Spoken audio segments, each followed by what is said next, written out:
শবে বরাতের 15ই শাবান, এটা একটা মৌসুম। এরকম করে আমলের কিছু মৌসুম আছে, কি আছে, সিজন আছে। সবচেয়ে সেরা সিজনটা হচ্ছে রমাদান। আমরা এখন শাবান মাসে আছি। কোন মাসে? নবী সাল্লাল্লাহু আলাইহি ওয়াসাল্লাম শাবান, রজব এগুলোর চাঁদ দেখলে একটা দোয়া পড়তেন। তিনি বলতেন আল্লাহুম্মা বারিক লানা, আমার সাথে বলেন আল্লাহুম্মা বারিক লানা ফি রজবিনা ওয়া ফি শাবানিনা ওয়া বাল্লিগনা রমাদানা। অর্থ হচ্ছে, হে আল্লাহ, আপনি আমাদের রজব মাসে বরকত দিন এবং শাবান মাসে বরকত দিন এবং আমাদেরকে রমাদানে পৌঁছে দিন। সুবহানাল্লাহ। মুমিনের জীবনে যতগুলো ইবাদতের মৌসুম আছে তার মধ্যে সবচেয়ে শ্রেষ্ঠ মৌসুম হচ্ছে রমাদান। সবচেয়ে শ্রেষ্ঠ মৌসুম কি? এই কারণে সাহাবায়ে কেরাম রাদিয়াল্লাহু আনহুম আজমাইন শাবান মাস থেকেই, বরং তার চেয়ে আগ থেকেই, রজব থেকেই, শাবান থেকেই রমাদানের প্রস্তুতি গ্রহণ করতেন।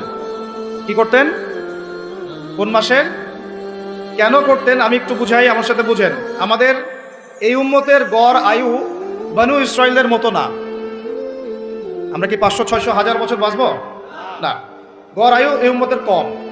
এই কারণে আল্লাহ রাব্বুল আলামিন আমাদেরকে এই ইবাদত করার জন্যে অল্প সময়ে অল্প ইবাদতে যেন আমরা বেশি বেশি নেকি পাই, ফজিলত অর্জন করতে পারি, এই কারণে আল্লাহ রাব্বুল আলামিন আমাদেরকে কিছু মৌসুম দিয়েছেন, ইবাদতের কি মৌসুম।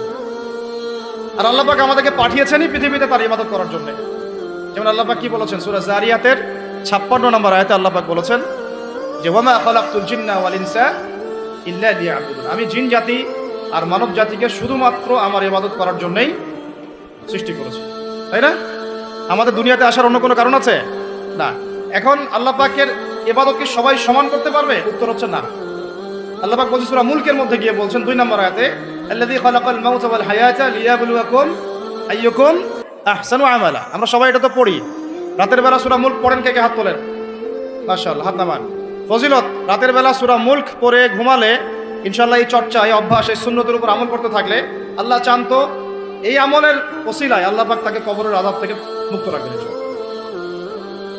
সূরা মুলকের এই 2 নম্বর আয়াতে আল্লাহ পাক বলেছেন যে তিনি সেই আল্লাহ যিনি মৃত্যু সৃষ্টি করেছেন, জীবন সৃষ্টি করেছেন। কেন দুনিয়াতে পাঠিয়েছেন? কেন? লিয়াবলুয়াকুম আইয়ুকুম আহসানু আমালা। তিনি দেখতে চান তোমাদের মধ্যে আমলে শ্রেষ্ঠ কে। কি দেখতে চান? আমলে, এমন না যে আমলে মধ্যম কে, আমলে গতানুগতিক কে, এমনটা তিনি দেখতে চান না। ক্লাসে যে ফার্স্ট হয় তার পড়াশোনা, তার পরিশ্রম, আর যে লাস্ট হয় তার পরিশ্রম কি সেম? যে টেনে টেনে পাস করে তার পরিশ্রম কি সেম? তাহলে আমরা বুঝলাম যদি আমাদেরকে ফার্স্ট হতে হয়, সেকেন্ড হতে হয়, থার্ড হতে হয়, টপ 10-এ থাকতে হয়, তাহলে আমাদের পরিশ্রমটাও কি করতে হবে? বেশি করতে হবে। সহজ জিনিস। আল্লাহ পাক এই জন্য আমাদেরকে পৃথিবীতে পাঠিয়েছেন। আল্লাহ পাক দেখতে চান না কে জুমার নামাজ পড়ে, কে শুধু ঈদের নামাজ পড়ে, কে শুধু নামাজও পড়ে আবার সুদও খায়, ঠিক আছে, কে আবার নামাজও পড়ে আবার মাদকও খায়, কে এদিকে ইসলামের জন্য মাহফিলের মধ্যে পরিশ্রম করতেছে আবার ওইদিকে মেয়ের সাথে জেনাও করে। আল্লাহ পাক এগুলো দেখতে চান না। আল্লাহ পাক দেখতে চান আমলের মধ্যে শ্রেষ্ঠ কে, কে সবচেয়ে ভালো। তো সবচেয়ে ভালো হতে হলে কি ফর্মুলা? পরিশ্রম বেশি করতে হবে, তাই না? পরিশ্রম বেশি করতে হবে, অন্যদের চেয়ে বেশি অ্যাক্টিভ থাকতে হবে, বুঝতে হবে বেশি, কাজ করতে হবে বেশি, ত্যাগ করতে হবে বেশি, সবর করতে হবে বেশি, তাই না? একই বিষয় জীবনে সফল হওয়ার জন্যও, একই বিষয় দুনিয়ায় সফল হওয়ার জন্যও, একই ফিলোসফি পরকালে সফল হওয়ার জন্যও। কথা ঠিক আছে? এখন আমাদের জীবনে একটা গন্তব্য আছে। গন্তব্যটা কি? আমার সাথে বলি জান্নাত। গন্তব্য কি?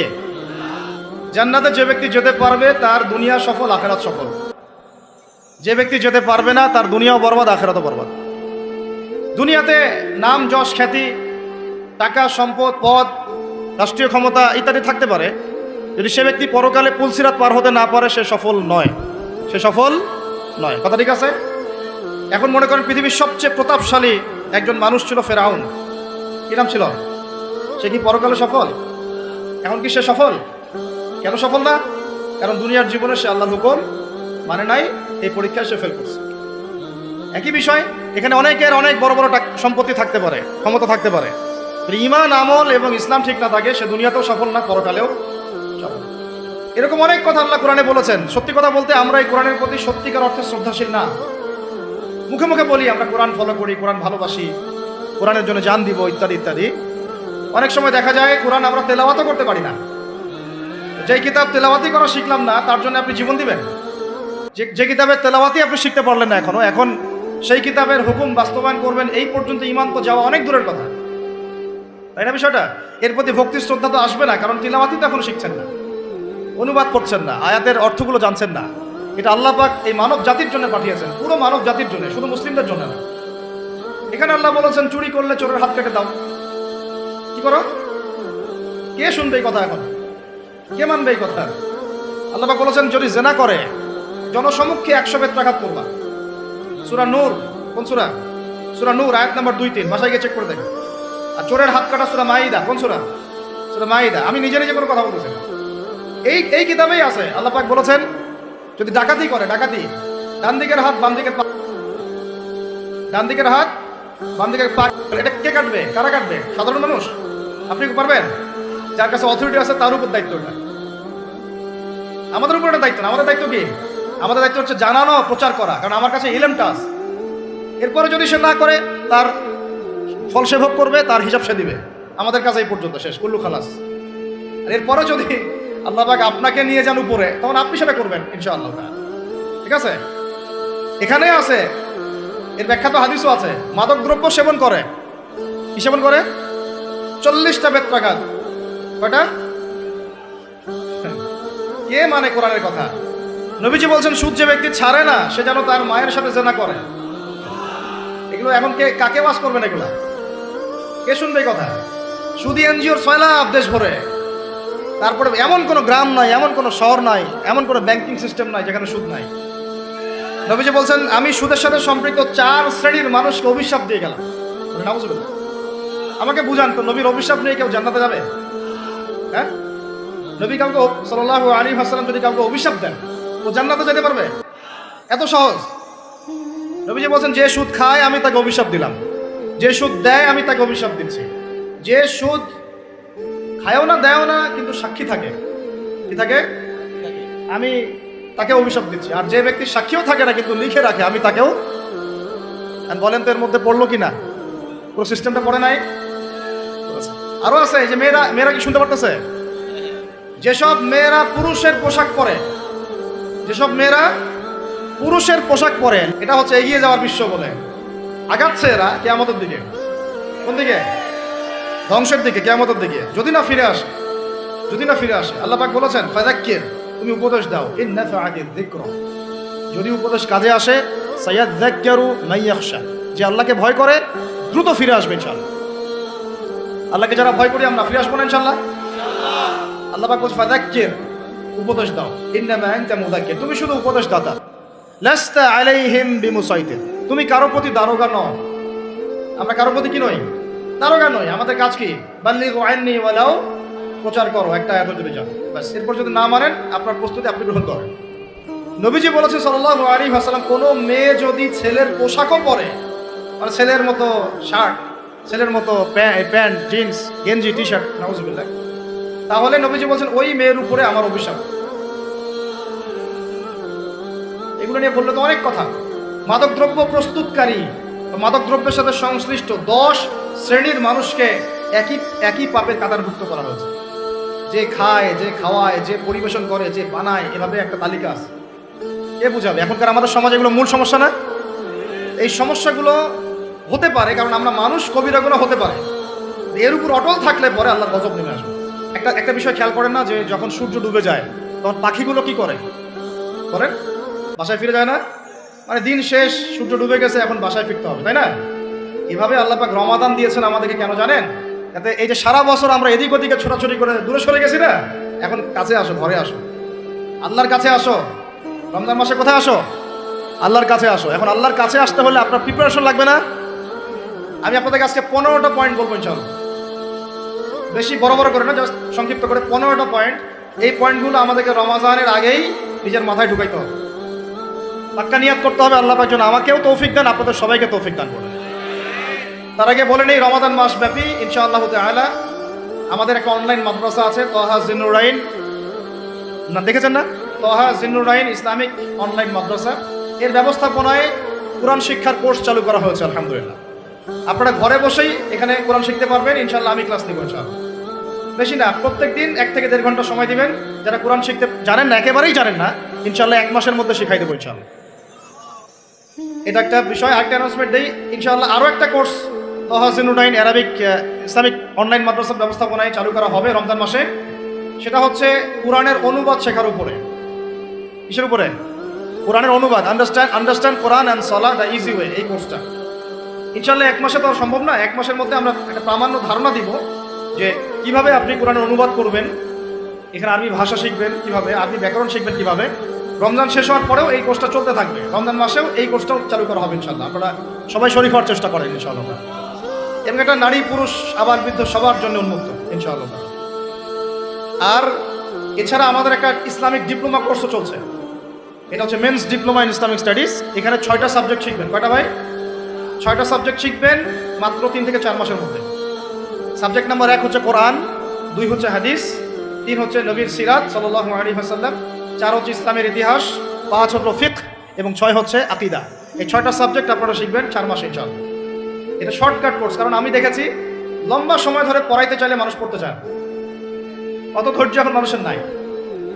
আমি এটা অভিজ্ঞতা থেকে বলছি যে ওয়াজ করেন 2 ঘন্টা বসে থাকবে এখানে, 2 ঘন্টা আপনি কোরআন পড়তে পারেন, পড়তে পারবেন ইল্লা মাশাআল্লাহ, ইল্লা মাশাআল্লাহ। 2 ঘন্টাটা বই ধরে দেন, পড়তে পারবেন। এই কোর্সটা ইনশাআল্লাহ আমরা রমজান মাসেও স্টার্ট করব। আপনারা সবাই শরীক হওয়ার চেষ্টা করেন, আল্লাহ পাক তৌফিক দান করেন। আর এই সেম কোর্সটা মেয়েদের জন্য, women's diploma in Islamic studies, এইটা মহিলাদের জন্য আমরা আমাদের প্রতিষ্ঠান থেকে চালু করেছি, অনলাইন মাদ্রাসা থেকে। এটা নিবেন ইনশাআল্লাহ আমাদের স্ত্রীগণ এবং আরও বরেণ্য যারা আলেমা আছেন, আমাদের মাদ্রাসা শিক্ষিকা, তারা এটা পড়াবেন। মেয়েদেরকে মেয়েরা পড়াবেন, ছেলেরা পড়াবেন ইনশাআল্লাহ। কোনো ফেতনার সুযোগই নাই ইনশাআল্লাহ, ঠিক আছে? আরেকটা অ্যানাউন্সমেন্ট দিয়ে রাখি, এটা প্রস্তুতি নিতে থাকেন। এটা এখন আমি লঞ্চ করি নাই বা চালু করি নাই। রমাদান মাস জুড়ে একটা রেজিস্ট্রেশন চলবে ইনশাআল্লাহ অনলাইনে। রমাদানের পরে মাত্র 1 মাসে, কত মাসে? 1 মাসের জন্য আপনাদেরকে নবী সাল্লাল্লাহু আলাইহি ওয়াসাল্লামের জীবনী সিরাতের একটা বই ধরাই দেব। হতে পারে বইটার নাম রাহিকুল মাখতুম অথবা রহমাতুল্লিল আলামিন, অথবা যে কোনো একটা বই, 300 পৃষ্ঠা 400 পৃষ্ঠা। 1 মাস ওই বইটার উপরে ইনশাআল্লাহ আমি আপনাদের ক্লাস নিব ইনশাআল্লাহ। একদিন পর মানে 15টা ক্লাস আপনারা পাবেন। মাসে কয়টা ক্লাস? 15টা ক্লাস পাবেন ইনশাআল্লাহ। এই 15টা ক্লাস শেষ করার পরে ওই বইয়ের উপরে আপনারা সবাই পরীক্ষা দিবেন, সারা দেশের যত যুবকরা আছেন। পরীক্ষা দেওয়ার পরে যারা টপ 10 হবেন তাদের জন্য মারাত্মক পুরস্কার আছে ইনশাআল্লাহ। মারাত্মক মানে সত্যি মারাত্মক। আর প্রথম 3 জনের জন্য থাকবে ইনশাআল্লাহ তাআলা বাইতুল্লাহ জিয়ারতের তৌফিক। 1 মাস আমার সাথে নবীর জীবনী পড়বেন, পরীক্ষা দিবেন। যদি রিটেন ভাইভা দিয়ে ভালো করতে পারেন, টপ 3 হন, ইনশাআল্লাহ উমরা করে আসবেন। আর আমি সাথে যাই বা না যাই, আপনি যাবেন, ওই ব্যবস্থা আমরা করে দেবো ইনশাআল্লাহ। সবসময় তো আর আমরা যেতে পারবো না, আমরা অনেক কাজে ব্যস্ত থাকি। এখন এটা নারী পুরুষ সবার জন্য। আমরা এটা চালু করেছিলাম গত কয়েক মাস আগে। মাশাআল্লাহ এত রেসপন্স পেয়েছি, প্রায় আমার ধারণা প্রায় 3 থেকে 4 হাজার ছাত্রছাত্রী এখানে পড়াশোনা করেছে। তাদের মধ্যে সেরা 20 বাছাই করেছি আমরা। একটা সিরাতের প্রশ্ন করে আটকাইতে পারবেন না ওদেরকে। নবীর জীবনী থেকে যে কোনো প্রশ্ন করেন বলে দিবে খাটাস করে, এত ট্যালেন্টেড। আর এর মধ্যে টপ 10 বের করেছি, আবার সেরা 3ও বের করেছি। মজার বিষয় হচ্ছে সেরা 3 জন আমাদের দিনী বোনদের জন্য বলতেছি, সেরা 3 জন। ফার্স্টও হয়েছে একটা মেয়ে, সেকেন্ডও হয়েছে একটা মেয়ে, থার্ডও হয়েছে একটা মেয়ে। আমরা বিপদে পড়ে গেছি, এদেরকে আমরা দিব কিভাবে? পরে বললাম যে ঠিক আছে, আপনাদের প্রাইজ মানি প্যাকেজটা আমরা দিয়ে দিব, মাহারামের খরচটা আপনি দেন। আল্লাহ পাকের কি রহমত, 2-1 জনের মাহারাম ছিল না, 2 জনের মাহারাম ছিল না। এদের আবার শুনলাম যে কয়দিন আগে আবার বিয়ে হয়ে গেছে, মাহারাম হয়ে গেছে। আল্লাহ পাক রাস্তাও বের করে দিয়েছেন মাশাআল্লাহ। যাই হোক, এখন আপনাদেরকে এত কথা বলার উদ্দেশ্য হচ্ছে, ভাই শুনেন, একটা মাহফিল করে, একদিনের 1 রাতের মাহফিল করে আমরা আল্লাহর জমিনে দিন কায়েম করতে পারবো না। আমাদেরকে দিন প্রতিষ্ঠা করতে হলে সবাইকে পড়াশোনা করতে হবে। আগে লেখাপড়া, আগে কি? এখন আপনাকে বদরের মাঠে আমি যাইতে বলতেছি না। আগে আপনি কি করবেন? আগে লেখাপড়া করবেন, ইলম অর্জন করবেন। হ্যাঁ, যাওয়ার সিচুয়েশন তৈরি হলে আপনি যাবেন, যদি সেরকম পরিস্থিতি আসে তখনকার কথা তখন। আগে আপনি কি করবেন? ইলম অর্জন করবেন, ওলামায়ে কেরামের সোহবতে থাকবেন, একা একা পড়াশোনা করবেন না, আলেমদের সোহবতে পড়াশোনা করবেন, ঠিক আছে? একা একা পড়বেন না, আমি আবার বলতেছি, একা একা নিজে নিজে পড়াশোনা করে নিজেকে পণ্ডিত মনে করবেন না। অবশ্যই ওলামায়ে কেরামের কাছে এসে পড়াশোনা করতে হবে। এটা আমি আমার বাস্তব অভিজ্ঞতা থেকে বলতেছি। আজকে থেকে 10 বছর আগে আমি নিজে ওই কথাটা বুঝতাম না যে এইটা কত বড় বিষয়। ওলামায়ে কেরামের কাছে গেলে আপনি তাসকিয়া পাবেন, আদব শিখবেন, কনস্ট্রাকটিভ সিলেবাসে পড়াশোনা করতে পারবেন। এর পাশাপাশি আপনি অন্যান্য বইপত্র পড়বেন, তখন ইনশাআল্লাহ দায়ী আল্লাহ হবেন, আলেম হবেন, হাফেজ হবেন, হ্যাঁ মুফতিও হইতে পারেন ইনশাআল্লাহ। আল্লাহ চাইতো আপনি দিনের জন্য অনেক বড় কিছু করতে পারবেন ইনশাআল্লাহ। আমরা কি আমাদের কি ঘরে ঘরে একজন করে আলেম দরকার না? দরকার না? ঘরে ঘরে একজন করে আমাদের ইব্রাহিম দরকার না? ঘরে ঘরে একজন ইসমাইল দরকার না? নাকি একজন দুজন দিয়ে জাতি মুক্তি পাবে? পাবে না ভাই। সবাই মিলে জাতি গঠন করতে হবে। আল্লাহ পাক তৌফিক দান করেন। তো আমি যেটা বলছিলাম ভাই, আমাদের আগে ইলম শিখতে হবে, আমল বাড়াইতে হবে, ওলামা কেরামের সোহবত লাগবে, আর রিজিক হালাল করতে হবে। কি করতে হবে? কোন অবস্থায় সুদ ঘুষ হারাম দুর্নীতির সামনেও যাবেন, যদি যান আপনি পরকালে পস্তাবেন, আর কিছু বলার নেই।